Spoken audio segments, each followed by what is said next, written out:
Why? It's because I believe on His Word. Naniniwala ako sa Kanyang salita na ang Kanyang salita ay buhay at bibigyan niya ito ng katuparan.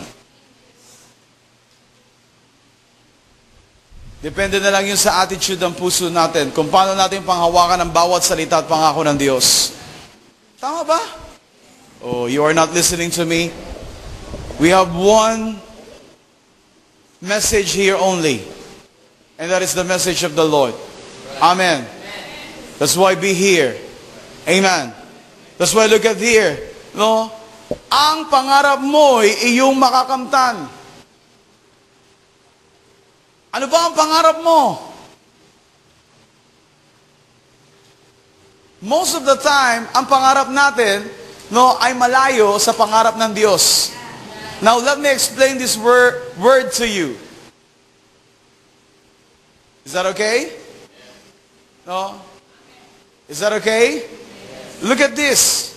Again, verse 4. Sa Diyos mo hanapin ang kaligayahan. Bakit sinabi dito ng Diyos? O bakit sinasabi ng salita na sa Diyos natin hanapin ang kaligayahan? Bakit? Dahil ang totoo, no, iba ang nasa kaisipan ng mga tao patungkol sa kaligayahan. Pag sinabing kaligayahan, merong mga bagay na makabundo. Merong mga bagay na makalaman. Mga bagay na makasanlibutan. Iisa lang yun. Diba? Tama ba? No? That's why ang sinasabi ng salita ng Diyos, sa Diyos mo hanapin ang kaligayahan. Why? Dahil alam ng Diyos na sa maraming panahon at pagkakataon, ang kaligayahan natin ay hinahanap natin sa mundong ginagalawan natin. That's why sabi niya sa kanyang salita, sa Diyos natin hanapin ang kaligayahan. Why? Dahil iba ang kaligayahan ng taglay ng Diyos sa bawat magtitiwala sa Kanya.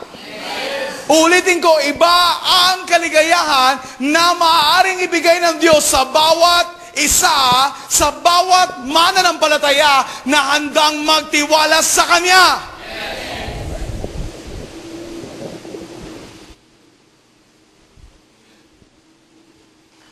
That's why, look at, ang pangarap mo ay iyong makakamtan. Why? Dahil pinili mo ang alin? No? Kung ano ang kaligayahan ng Diyos.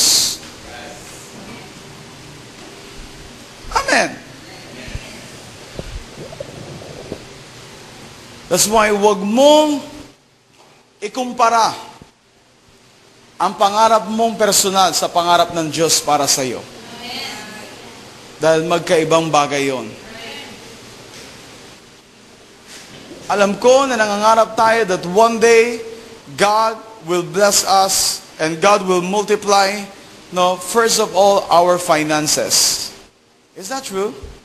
I-bless niya at i-multiply niya, pararamihin niya ang ating pananalapi. Tama ba yon? Pag tinanong ko kayo again, sa bagay na yan, sino may gusto doon? Obviously, lahat kayo gusto niyo yon. Even ako. Tama po ba? But ang tanong, ano ang purpose? Bakit ka kinakailangan i-bless ng Lord?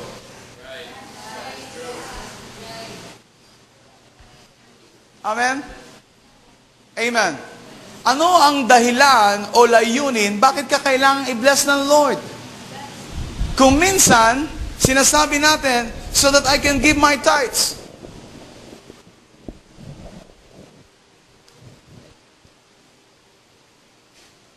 Ibig sabihin, kapag binless ka lang ng Lord, saka ka magbibigay ng tithes? Para makapagbigay ako ng offering. Ibig sabihin, kapag minultiply ng Lord yung finances mo, that's the only time na makapagbibigay ka ng offering. Amen. Hello? Para saan? Listen to me. Ang lahat ng bagay ay merong dahilan at layunin. Yun ang totoo. Bakit ka humihinga? Para lang ba mabuhay ka sa mundong ito, makapag-aral ka at pag nakapagtapos ka ng pag-aaral, magtatrabaho ka at para magkaroon ka rin ng sarili mong pamilya? At meron kang ibubuhay sa iyong magiging pamilya, that's all? Amen? Hindi ganun ang tingin ng Diyos sa buhay na binigay niya. Tama ba? Pero yun ang tingin ng mga tao. Bakit ka nabubuhay sa mundong ito? Para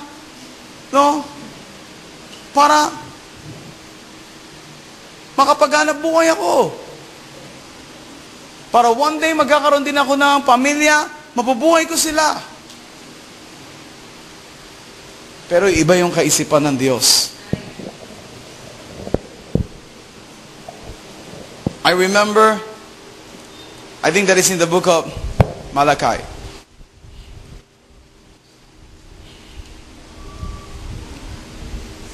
Let's turn our Bible in the book of Malachi.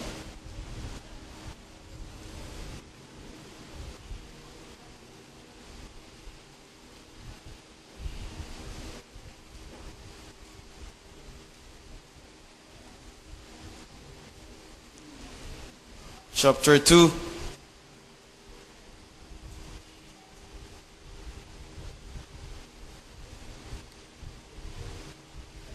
Look at here on verse 15.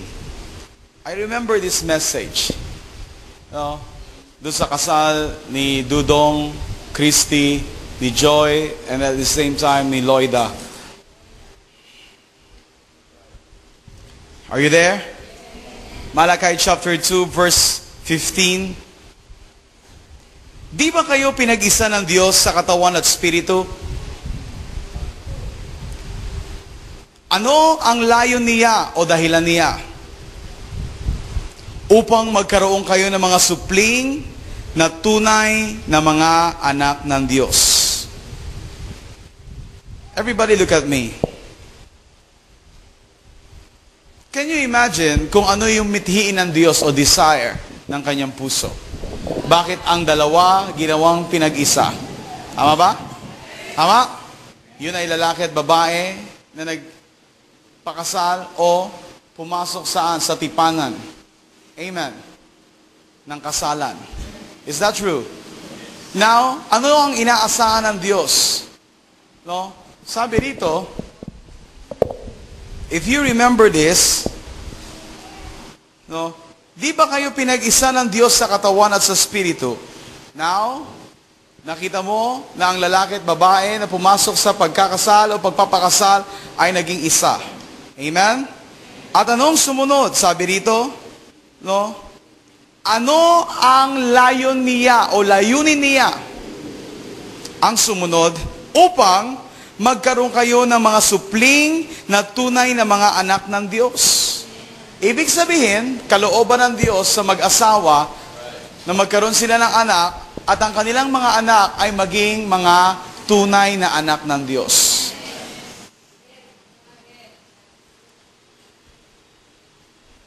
Tama po ba? No?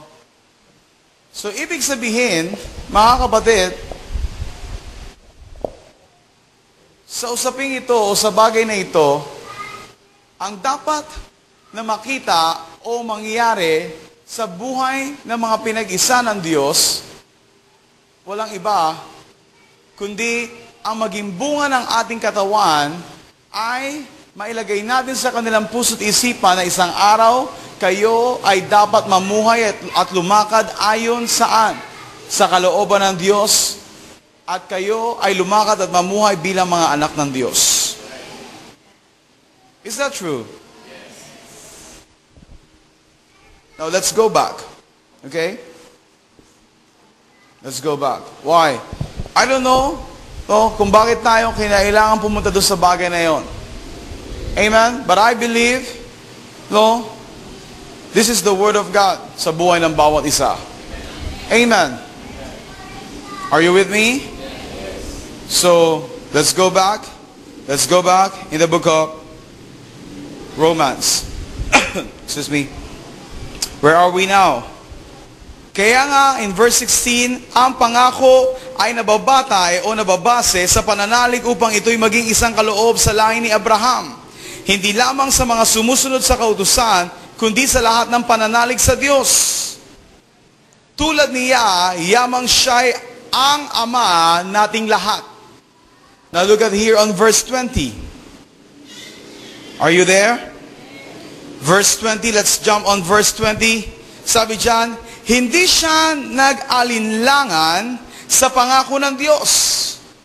Hindi siya nag-alinlangan sa pangako ng Diyos, kundi lalo siyang tumibay sa pananalig at pinuri niya ang Diyos.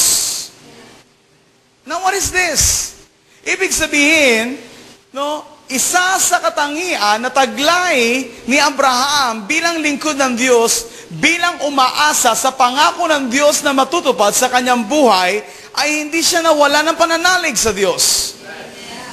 Sabi rito, hindi siya nag-alinlangan sa pangako ng Diyos. Pag sinabing hindi siya nag-alinlangan, wala ang anumang pag-aalinlangan na matatagpuan sa kanyang puso't isipan. Ibig sabihin, sa bawat nilalaman ng kanyang kaisipan, sa bawat nilalaman ng kanyang puso, ito ay punong-puno lamang ng pagtitiwala sa Diyos. So,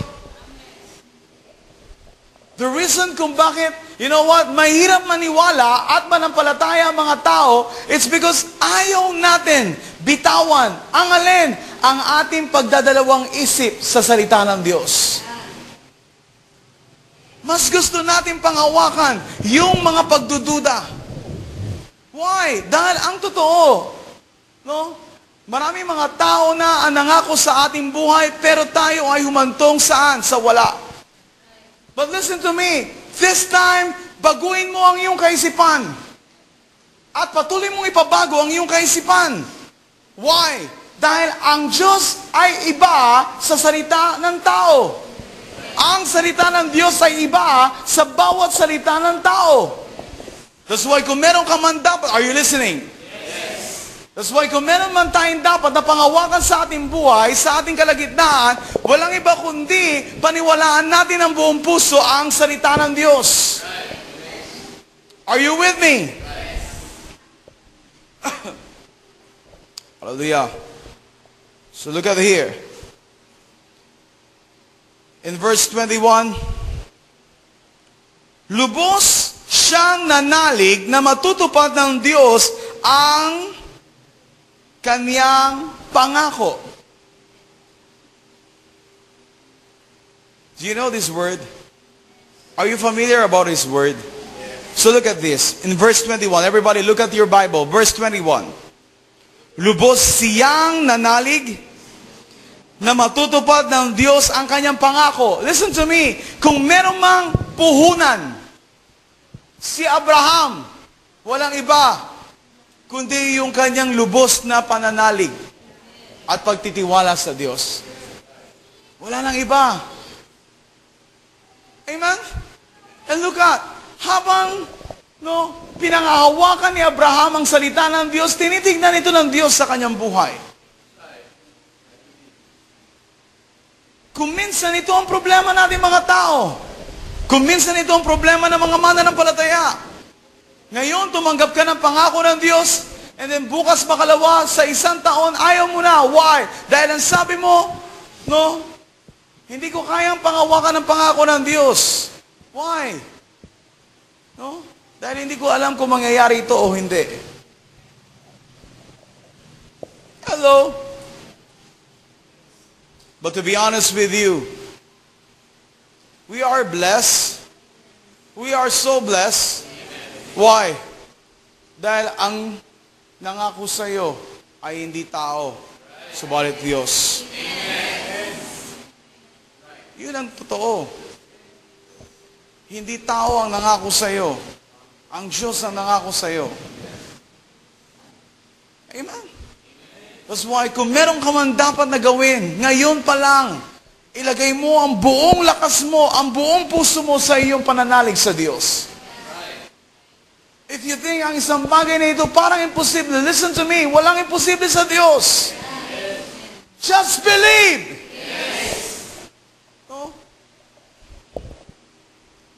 Are you here? Okay? Thank God for His Word. Look at, now, I want you to turn your Bible in the book of Hebrew, chapter 3. In the book of Hebrew, chapter 3. Excuse me. Hebrew 3.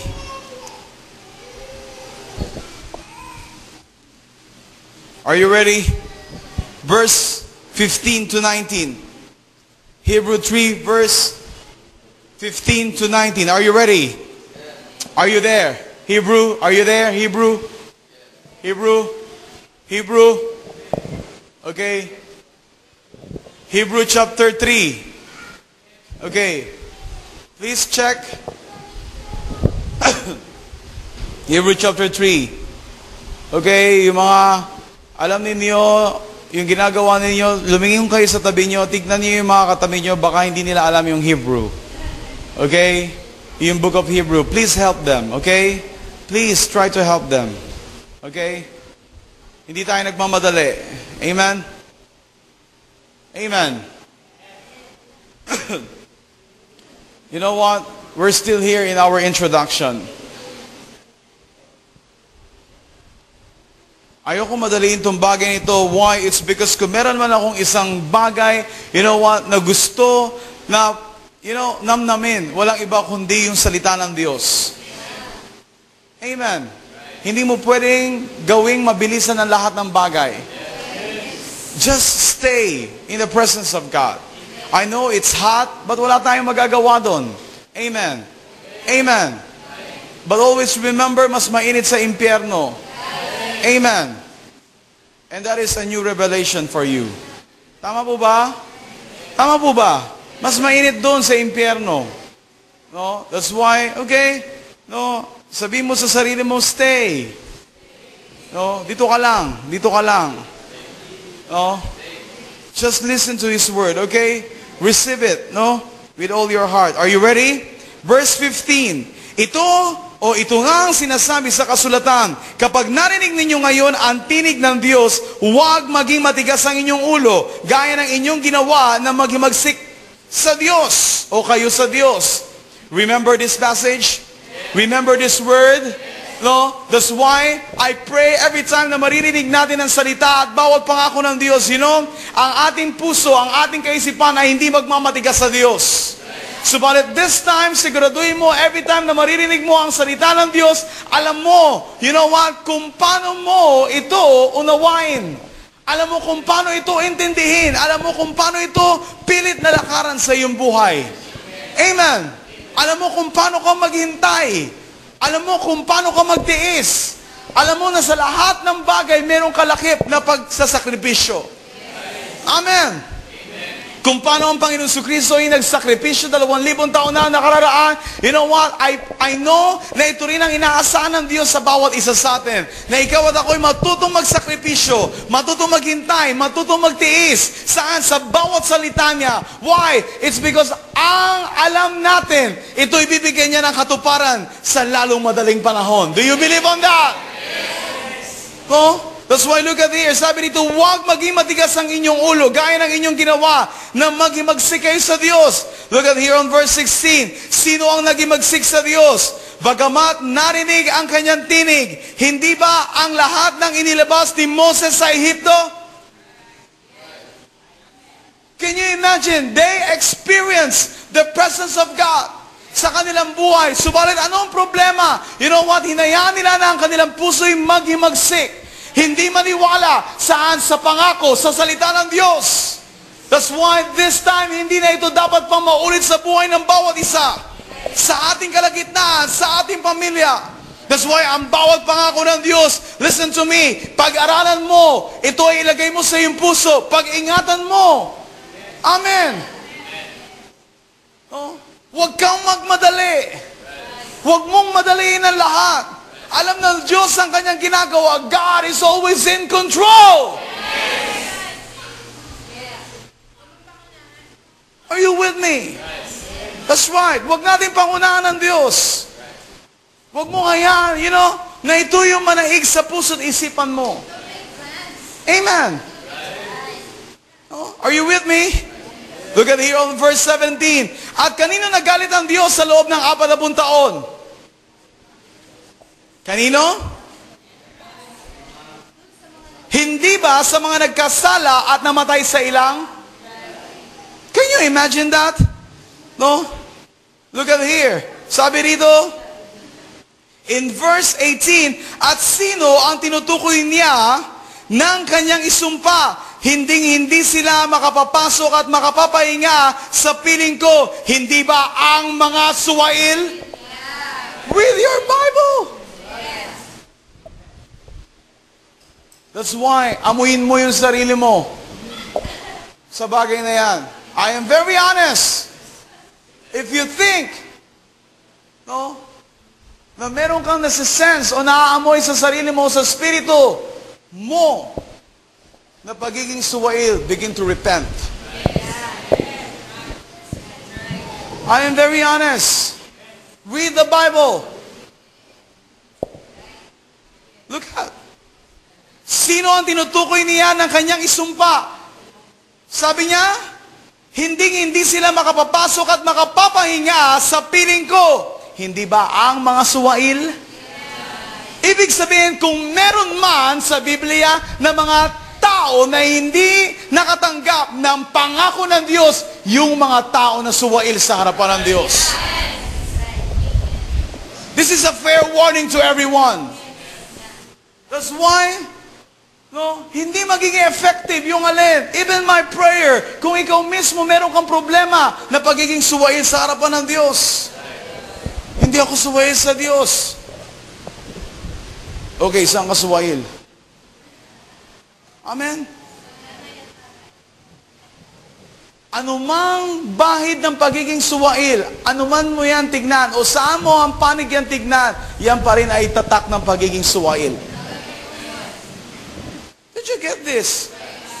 That's why check your heart. Amen? That's why in the Bible, mismo, ang mga mismo ang mga sinasabi sa Biblia na nasa ilalim ng anumang pamunuan o pang gobyerno, sila ay dapat sumunod. Did you get this? Did you get this? Bakit sinasabi ng Biblia na ang lahat ay dapat sumunod sa lahat ng pamunuan? Why? Dahil disenyo ng Diyos na ang lahat ay makiisa at makiayon ayon sa namumuno. Now listen to me. Kung ang iyong amo, like for example, ay namuhay sa pagkakasala, listen, hayaan mo ang Diyos ang tumubos. Hayaan mo ang Diyos ang makipagtuos sa Kanya. O maningil sa Kanya sa bagay na yon. Did you get this? Hallelujah. So look at here. No? Verse 19, are you ready? Kaya't alam nating hindi sila nakapasok sa lupang pangako dahil sa kawalan nila ng pananalig sa Diyos. Ito ang salita ng Diyos. Ito ang dahilan kung bakit ang mga tao ay hindi nakapasok sa pangako o lupang pangako ng Diyos. Hindi nila nakamtan ang anumang ipinapangako ng Diyos sa kanilang buhay. Why? For this reason, I believe. Amen. Dahil sa kawalan nila ng pananalig sa Diyos.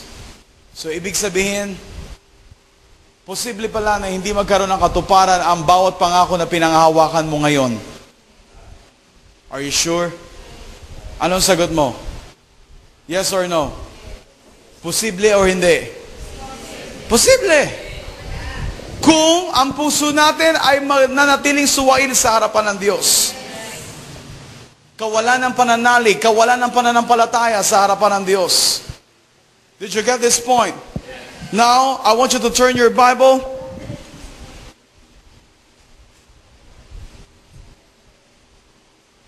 Okay, wait. I want you to turn your Bible in the book of Joshua.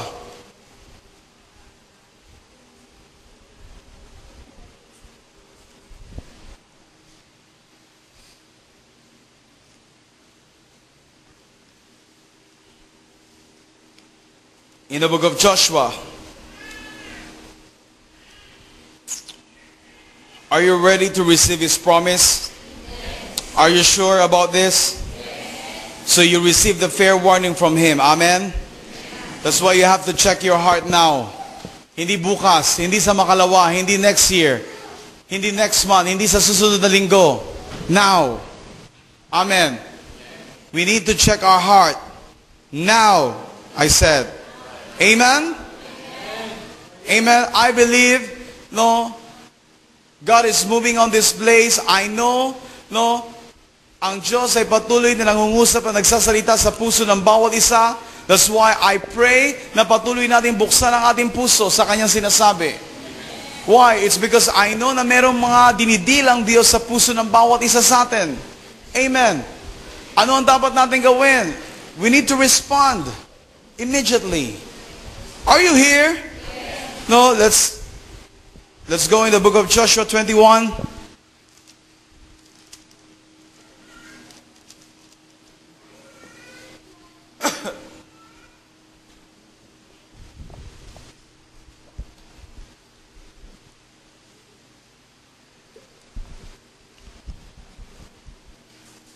Joshua 21. Are you ready? Verse 43. 43. Are you there? 43. Ibinigay nga ni Yahweh sa bayang Israel ang lahat ng lupaing ipinangako niya sa kanilang mga ninuno. Kaya't nang masakop na nila ang buong lupain, doon na sila nanirahan. 44. Nagtamasa sila ng kapayapaan ayon sa ipinangako sa kanila ni Yahweh. Hindi sila nagapi kailanman ng kanilang mga kaaway sapagkat pinapagtagumpay sila ni Yahweh. Now, let's pause here. Before I continue to read the next verse. Ang pangako ng Diyos, no, malalaman mo na ito'y binigay niya ng katuparan kung ikaw mismo ay tumatamasa ng kapayapaan. Amen. Hello? Why did I say that? Bakit ko sinabi yung bagay na yun? It's because meron mga bagay na alam natin na ino-offer ng sanlibutan, akala natin yun na ang katuparan ng pangako ng Diyos. Hello? Did you get this? Pero habang winiweigh mo sa iyong spirito, sa iyong puso, sa iyong isipan, wala kang kapayapaan na natatagpuan. Malinaw na hindi yon ang pangako na inihanda ng Diyos para sa iyo. That's why you must be sensitive. You must be careful about this. Tama po ba? Hindi pwede na ikaw, you know what? No, sunggab ka lang ng sunggab. I think ito na yung time ko. I think ito na yung season ko. I think, no, doon ako pagyayamanin ng Diyos, doon sa lugar na yon. Are you with me? But the moment na winay mo sa iyong puso, sa iyong spirito, wala kang nakikitang kapayapaan sa iyong sarili, I tell you, malinaw lamang na yon ay hindi para sa iyo.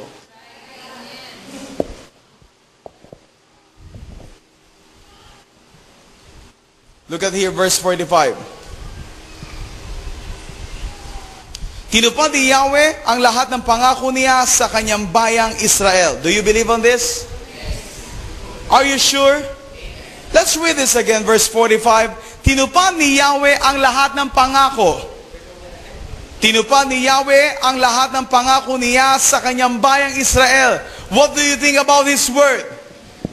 Ibig sabihin, ang Diyos ay Diyos na tumutupad sa lahat ng kanyang pangako. Yun ang dapat mong ilagay sa iyong puso't kaisipan.